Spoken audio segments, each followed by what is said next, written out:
Welcome. This is Inside the Department of Public Safety. I'm Spencer Moore, your host. The Department of Public Safety is the largest unit within the city of Indianapolis, has the most employees. It includes such things as IMPD, the fire department, EMS, Homeland Security, the Animal Care and Control. It's a vast department with a lot of enterprises, and with all those resources, it focuses those efforts on keeping you safe. Since this is our first episode, we thought it best that we have the man who sits at the top of the pinnacle, the man in charge of all this, to be here as our perfect guest to open Inside the Department of Public Safety. So let's welcome the director of the Department of Public Safety, Troy Riggs. Troy, thanks for being here. Hey, thanks for having me, Spencer. It's a great program. Well, we hope so, and we hope they're going to have a lot of people coming back to see us about it. Tell us about Troy Riggs, a citizen, first. Well, I got to tell you, I've been in Indianapolis now since October of 2012. Still feel new in some respects, feel like I've been here all my life and others. And one of the reasons why is I grew up in Louisville, Kentucky. And when I got married, my wife and I used to travel to Indianapolis quite frequently, things such as the races and the Pacers, and then also the Colts, and even going to the old RCA Dome and watching them. And as a 20-something, I remember saying one time to my wife, wouldn't it be great to live in this city? I mean, it's such a great city. But I was pursuing my career in Kentucky. I was a police officer, worked my way through the ranks. My wife was working at a Jewish hospital there as a medical technologist. And then after I got to retirement age and time to service within the department, retired and moved to South Texas, took a job as a police chief and ultimately became assistant city manager, was happy there. And then all of a sudden I had an opportunity to move to Indianapolis. I had turned down jobs and positions elsewhere, but I wanted to come to Indianapolis because it's such a great city. It has such a vibrant community, and I believe that it has some of the finest men and women in the Department of Public Safety this nation has to offer. Okay, now as a resident of Indy, obviously you said you're a husband and a father, so you're totally immersed in the community now. I think your kids are in sports and the schools. And we so are. Both my sons are enjoying school. They're both involved in sporting activities. My youngest is involved in scouts. And my wife just got a job the other day. She's working part-time again and continuing her career. She took a few years off to raise the children, but they're getting to the age that she can get back into the workforce. And I'm very happy for her, and this is certainly home. Very good. Well, we're glad to have you. Now, you have a good history in law enforcement, and as you said, you came to us from Kentucky via Texas. Tell us a little bit about what your experience in law enforcement has been. Well, within the police department, I came in as a recruit, went through recruit school, worked very hard with the old Jefferson County Police and in Jefferson County, Kentucky, the city of where Louisville sits, or the county where Louisville sits. Worked my way through the ranks there, but when I had I guess about 6 or 7 years on, there was a lot of discussion about merging governments.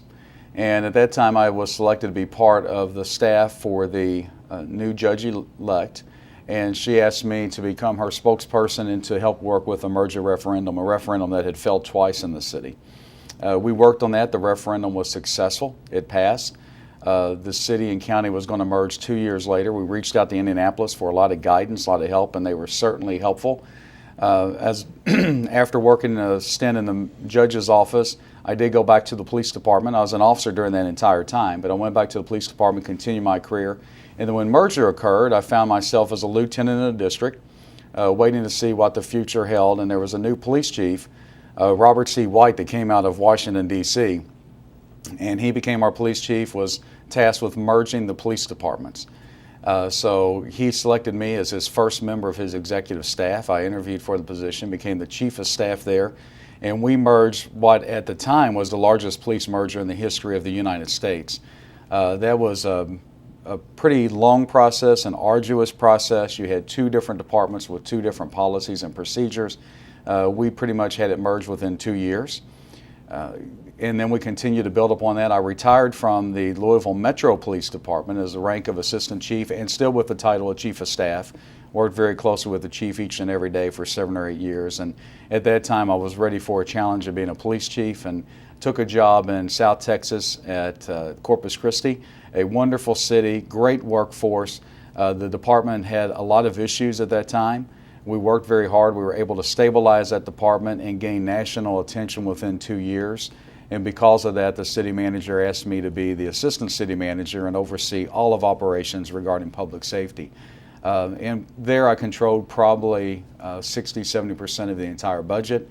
I was happy, was looking forward to our future there, but coming to Indianapolis and coming and working with the workforce here, not only had we worked with Indianapolis Police Department many times when we were talking about events and how to run events and host events and how to provide security. At that time, the IPD was very helpful with us in Louisville and learned a great deal from them. And then they came to us when I was in Louisville and asked about the merger here between the Sheriff's Department and the Police Department, and we were able to assist and repay. But during that time, I really got to know a lot of the police officers, saw their professionalism, saw the dedication that they had to the job and to the residents that they serve. And when this position came open, I was being recruited for other positions, but I applied for this position because I think here in Indianapolis we can do some things that other people can't do in this nation.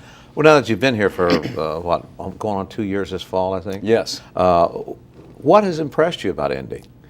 Well, I would say number one is our workforce. Within the Department of Public Safety, we have 3,200 employees. With 8 different divisions, we're 85% of the entire city budget. The workforce is incredibly talented, they're incredibly motivated, and the changes that we've instituted, they have adapted to that. They have been a part of those changes. They have worked with us, and I'm including not only our workforce, but the affected labor organizations. We've put together efficiency teams to become more efficient and effective. Every division within the Department of Public Safety has had tremendous success in 2013. They continue those successes in 2014. We've had our challenges too, but I'm not afraid of a challenge. We have to take those head on, and I have a great deal of confidence in our leadership and our personnel. But the reason that the Department of Public Safety can be successful in this city and move forward is because of the tremendous community support that we have. Just yesterday, for an example, we were discussing summer employment for youth and talking about how important that is and how we're hearing from youth in our community conversations we're holding throughout this community, talking about violent crime and how we have to work together to deal with a lot of the social issues that are leading to these systemic issues. And I had conversations with a handful of people yesterday, and people committed yesterday $16,000 to youth programs just in one day. And that does not happen anywhere other than Indianapolis. When the citizens see a need, they rally and they support Department of Public Safety and their community. Okay, you've seen a lot of good things about the Department of Public Safety. What were some of the things when you come here you were a little bit surprised with and you thought needed your review, maybe a visit to sort of tweak and improve, if you would? Well, I think there were some departments that had some morale issues, and we wanted to deal with that. But one of the ways you deal with morale is you have to realize, number one, morale is not just a leadership issue, it's also an employee issue. And when leadership and employees are working together to formulate the future, that helps morale, but we all have to be part of trying to uplift our departments and work towards a common goal. And I think that has helped. We'll continue to worry. We have to worry about those individuals. We've invested a great deal of time, money, and training to provide safety in this community. So that was a little bit of a surprise because I'd worked before and may have underestimated some of the morale issues that we had to talk about, and we did, and we were honest about it.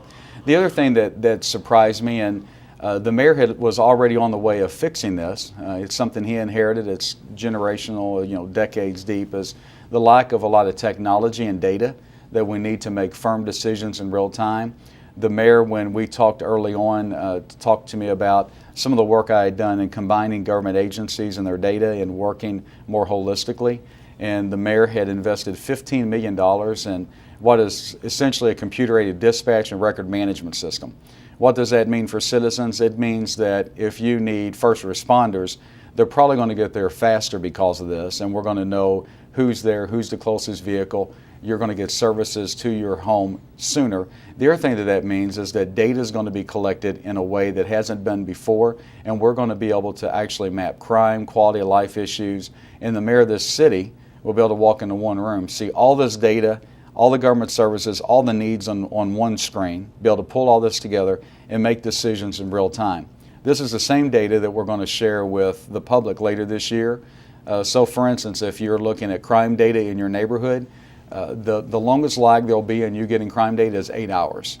When we got here, it was months. Now it's about a month. That's about as fast as we can do that with the current system, but 8 hours. So if you see a police car down your street, most likely within a couple hours, you're going to see a report that's been issued there. You're going to know what the crime was, what we're looking for, and you can help be eyes and ears for the police department.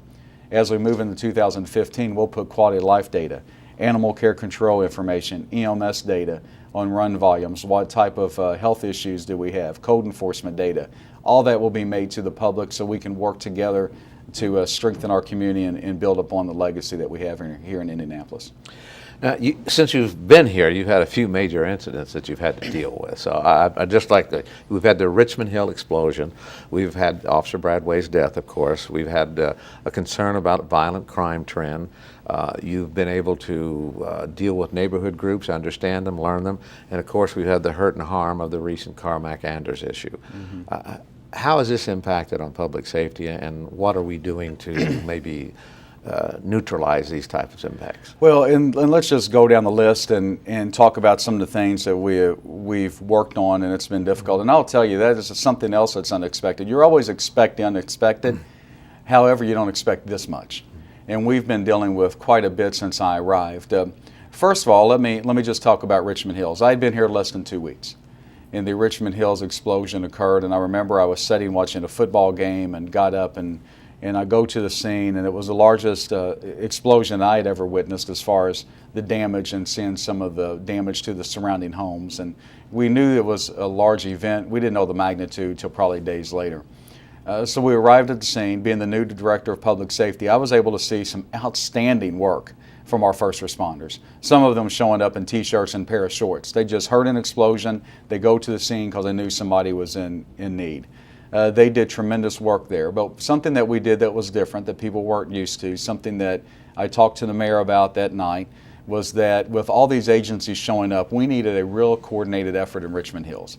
And I was afraid that if we didn't have one person coordinating that, there was going to be some issues with investigation, because we were pretty certain at that time there was probably something criminal involved.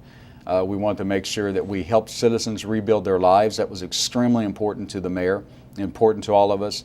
And so within the first 24 hours of this event occurring, I called the mayor's office, asked for total authority over this scene to be granted to the Department of Public Safety. He granted that. Being a Marine, he understands the importance of logistics and the importance of decision making. We put our Homeland Security involved. They worked with all of our partners. They were able to help coordinate the activity that led to the arrest of 3 individuals. They were able to help people rebuild their lives. And as a result, not one citizen in Richmond Hills has ever called my office to complain about the service. In fact, I've received numerous calls from people thanking us and thanking the Department of Public Safety and Homeland Security for their hard work in helping them rebuild their lives. And that says a lot about our employees. That's the first major event, disaster that I've been involved in, that someone within that community didn't complain about government services. That's just a natural response a lot of times.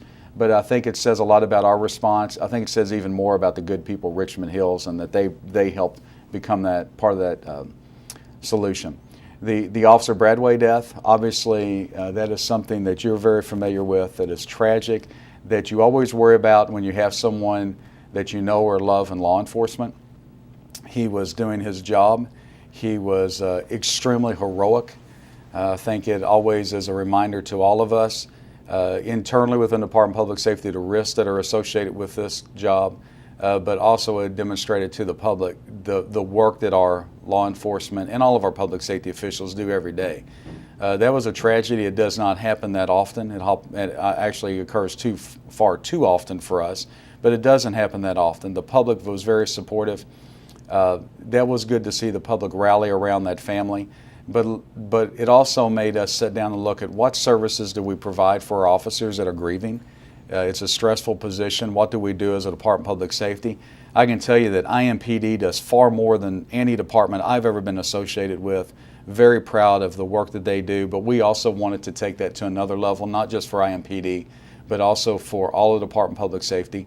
So we're making sure that we have some type of counseling program that's outside the traditional counseling the government offers, that there's somewhere people can go. We're investing a tremendous sum of money in first-line supervision training, 600 first-line supervisors within the Department of Public Safety. 95% of all of our employees work for a first line supervisor. We want to make sure that they're trained, and one of the parts of that training is identifying an employee in need and getting them help before they do something that could hurt themselves or others, or get themselves in trouble where they lose their job.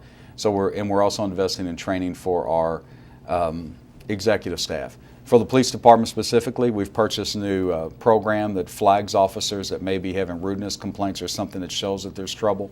So we're doing a lot of things to try to help our employees navigate the very difficult waters. Officer Bradway's death kind of brought this to the forefront, showed the dangers and the tremendous stress that we deal with each and every day. When we talk about violent crime in the city, when I arrived in 2012, I said some things that weren't very popular. We had a homicide rate that was slightly under 100, and people were celebrating that fact. But one of the things I was concerned about was that while we had a lower homicide rate, our aggravated assault numbers were up substantially. Shootings were up in the city. Now, let me be clear. The only difference between an aggravated assault in many cases and a homicide is where the bullet landed. The intent was always the same, so you have to look at it in its totality.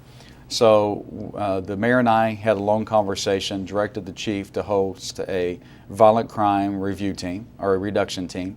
He's done a tremendous job looking at that. Last year, it may surprise people that even though our homicide rate went up, total shootings within the city of Indianapolis dropped by 5%. He is being more aggressive. We're looking at traditional ways to handle violence, non-traditional ways. But we're also driving the debate on community conversations, because a lot of the issues that we're dealing with today are issues that didn't develop over the last couple of years, or issues that developed over the last 5 years, or decades in the making. And we have young people that have a lack of respect for law enforcement, pastors, a lack of respect for themselves. We have people that don't value human life. Those are the individuals that are shooting and killing some. There are people that live in our community that don't value the life of some of the people that have died. We have to attack those issues. We need to talk about those issues. And we need to help those social service agencies that are helping us reduce crime and reduce the fear of crime. It's extremely important for us to help those individuals providing jobs, to help those individuals providing a trade, and to move forward. So we've got a lot in the works there. If someone's interested in holding one of these community conversations, we'd love to send someone from our police department and Department of Public Safety out to share information and then listen and see how we can work together to make our city safer. They'll hear more and more about that in the upcoming months. Okay. How are you doing with the neighborhood groups? Yeah, one of the reasons we're doing the community conversations, we want to strengthen that relationship with neighborhood groups. We want to go into the neighborhood groups, share crime data, share quality of life issues, see what they think we can do better, learn from them. But we have to remember that within government exists to support citizens and their neighbors. So often people sometimes think that the police department has to do everything or code enforcement has to do everything. No, they're there to assist. It's your neighborhood. You need to own your neighborhood. You take ownership of that and hold us accountable for helping you. The neighborhoods that are going to be healthy and move forward in the future in a place where there's low crime and the low fear of crime are the neighborhoods that have people invested in working with their police departments.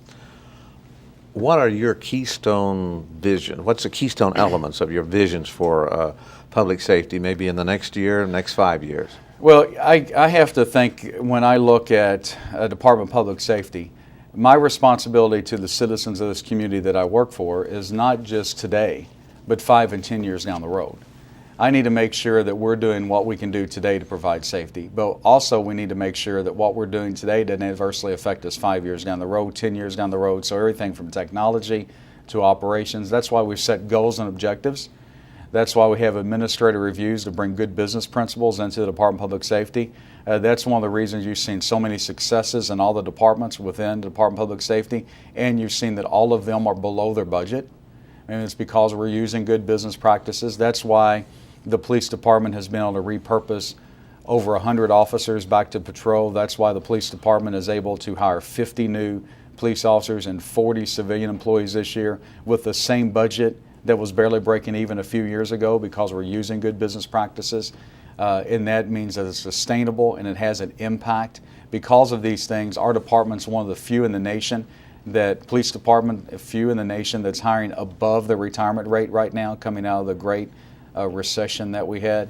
So we're making good progress. That's impacts now and later. But the number one thing that was brought here to do was to ensure that we collect data appropriately, that we put it in one area, and make sure that we can make decisions as a government, that the mayor can come in and make decisions based on information in real time and get real solutions to that and move forward. We've made great progress with the new CAD RMS system, but we're also making great progress with what we call our neighborhood service areas, where we have our first beta test on the south side with UIndy and seeing how we can coordinate government activities. So we're learning as we go. We're learning from the community. And this is not a program. Let me be clear about that, Spencer, we're not talking about a new program. We're talking about a philosophy of how to utilize government to best meet the needs of the people that we work for. And I think we've made tremendous progress, but people are going to see more and more of that throughout 2014 and really even more in 2015. Do you have any final message? We're sort of winding down the show here with our time, but do you have any single final message you would like to share with the public? Just to know that our employees work extremely hard for their safety, that our goals for 2014 and moving forward can be pretty much summed up, and we want to reduce crime, we want to reduce the fear of crime, and we want to make sure we enhance public safety for all residents and guests of our great city. But to do that, we need citizens' help. We need citizens' involvement. We need to make sure that as a community, we're not complacent about any issue, whether it's crime, reporting crime, whether it's making sure that young people get a good education, making sure that we deal with the 20% poverty rate we have in this city. We as a community need to rally around these issues and deal with those issues. And we need help to do that, and not just us, all of our partners that provide these services. So if you're willing to have a community conversation in your neighborhood, for your neighborhood watch organization or your block, and just find out what we're doing, share information with us, how you can get involved, how you can roll up your sleeves, give monetarily to some of these social programs that we know that are working, that work with Chief Height and the police department. We would love for you to do that. If you want to share any comments with us, suggestions, ideals, criticism, complaints, we want to hear from the people we work for, and we've established an email address. It's very simple, DPS for Department of Public Safety, dps@indy.gov.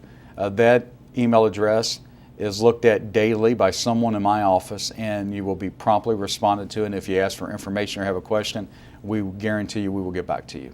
Well, Troy, I want to thank you for being here and being our guest on the first show. It's been very enlightening. I hope the viewers have enjoyed what you've had to say. I think that your message is really a deep one and one of concern and thoughtfulness for them. For you out there, that's our show for the day. Thanks for joining us. And please come back again. We'll be here and we'll provide another insight into the inside of the Department of Public Safety. Have a good day.